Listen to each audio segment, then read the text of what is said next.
If Ademola Lookman doesn't win the African Player of the Year this year, we are out on the streets and we are letting our voice be heard, because we are going to be protesting, because this boy is absolute quality. Look at him today.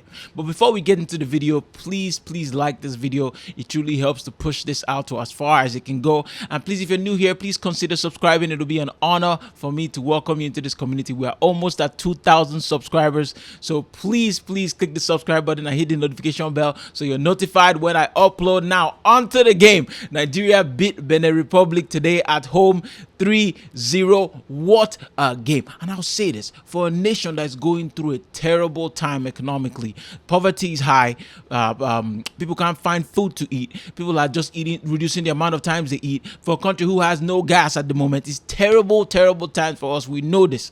It is good to see that something can bring us joy, at least for 2 hours. Let us just be happy, and then for the rest of the hours we can go back to reality. But we need this little bit of, good vibes coming out of the game, and our boys showed up. Augustine Eguavon is in charge. We don't know if he's going to be the permanent manager. The chaos that has come out of the NFF is ridiculous.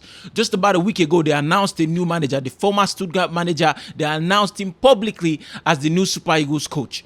But after a couple of days, they said he turned us down. I'm like, how do you announce a new manager without confirmation, without signing all the documents? You go on your social media platforms and on the news and announce that we've made a new manager. It's crazy. Well, Augustine Eguavon took charge today, interim manager of the Super Eagles, but he did well. I think he set up the team properly. I'm happy with the starting goalkeeper, Nwabali. He just looks so assured, isn't he?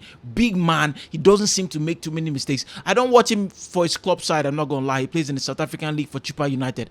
I don't know how he is there, but I know he plays every single game. We were expecting that a host of clubs will come for his signing, for his signature when he came to the summer transfer window after his impressive performance at the Afcon, but nobody came. I am very surprised by that. Well, he does well for us, and that's all that matters. He looks very assured. You compare him to, I don't want to say his name, but the goalkeeper that we've had previously after Anyama, they haven't been assured. They haven't held it down for us. They haven't looked confident.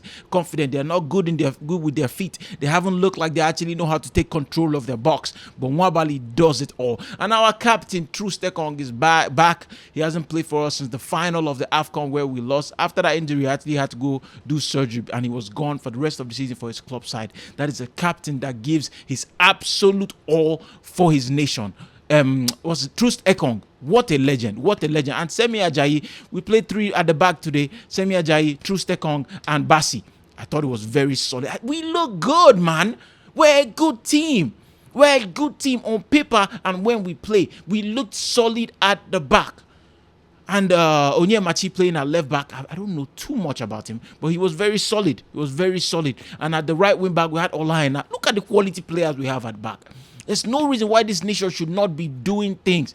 Yes, the last tournament we made it to the final, but then we played some World Cup qualification games earlier, and we've been sucky. If we don't make it to that World Cup, it's going to be problematic. And going on to the midfield, I think this is where the balance needs to be found. I'm not going to dig out any players, but they did his thing. Iwobi, my boy, I'm a huge fan of Iwobi if you watch this channel.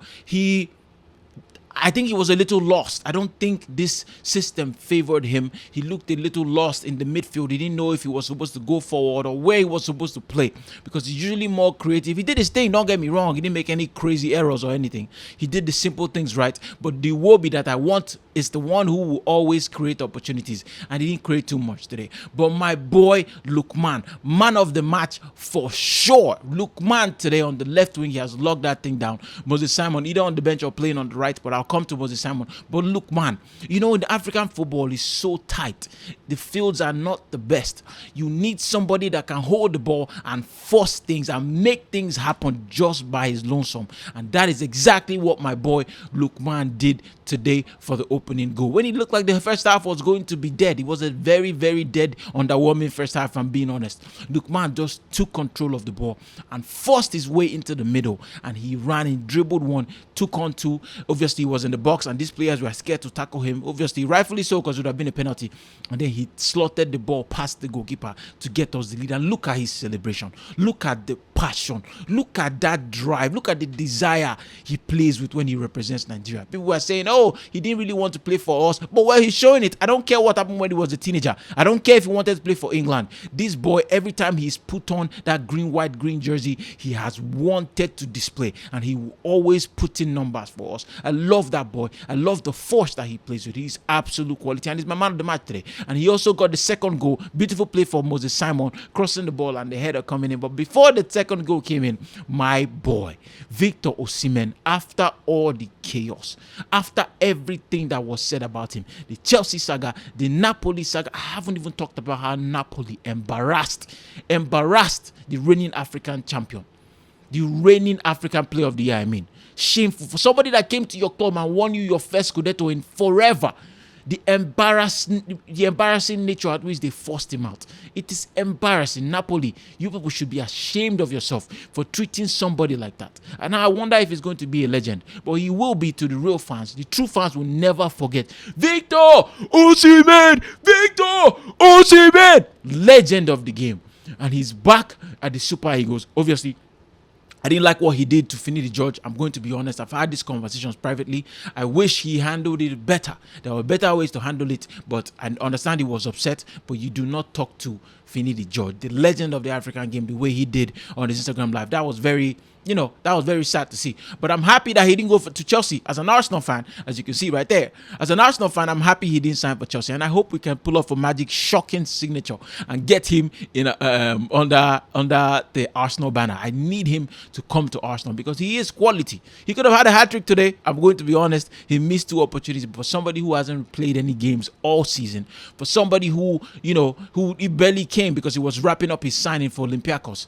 He barely came to the camp like 2 days ago. He probably had like maybe 2 training sessions, if that, and he's playing. That's why he didn't start the game. Boniface started the game, and I feel like Boniface didn't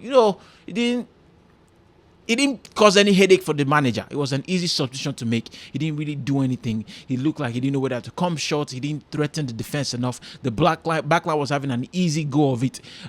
Had an easy game when he was on there. He didn't really threaten them as much as I expected him to. But he's a decent player too. But he hasn't really started too many games for the Super Eagles, so it's all right. It's all right. We will get there. But when Victor Osimhen came in, you could see the difference. You could see the force that he was playing with. He said in an interview, every time I play for my nation, I play with not just my nation. Anytime I get on the football pitch, I play my heart out, and he does. I'll give it up for him, and I love that about him. I love that he got the second goal to give us a little breather, and he could have had a hat trick which he missed. And then Moses Simon coming on. Chukwueze, what is wrong? What is going on? Villarreal Chukwueze used to destroy defenders and create opportunities all the time. I was very disappointed today. He was very underwhelming, and he's been underwhelming for AC Milan as well. He had a good preseason, but during the season so far, he hasn't really done as much as he did in the preseason. And he needs to start putting in numbers. If not, it can only go lower from here. We don't want that for our boy. He's quality. He has that little dancing feet, and he can skip past players, and he's no slouch. He's fast. I expect more from him. His output is just too low for somebody with so much talent. And I pray that he keeps doing his thing though and comes back to his form, his Villarreal form. We need that Chukwueze back. We do. Moses Simon came in, played on the left, and it looked like Lookman went in the middle. I'm not sure. Lookman went right to substitute for Chukwueze. And Simon, always good for us, man. Always good for his club, Nantes as well in France. Quality player, created the ball, beautiful cross, and a beautiful looping header from Lookman. And look at the celebrations, the whole team. The unity of the team. The best part for me about this game was the joy that these players showed when they were representing their nation today. They just look like such a united front. They look like a team. And now I feel, just because of that, I feel like there's hope. I feel like we're going to qualify for the World Cup. We have the quality from back to front. We have the numbers. We have the men, barring any injuries, of course. We can do this. I hope that we can. I just love to see my players play for us. And I reckon we can do something, but we have to make it to the World Cup first. Let's get there. Let's qualify. And we can see what we can do. All in all, I'm happy. We topped the group. My boys are looking good. And I'm excited to see what this team can do in the future. Please subscribe if you're new. If you like this video, please like it. Truly helps out. Take care. God bless. Peace.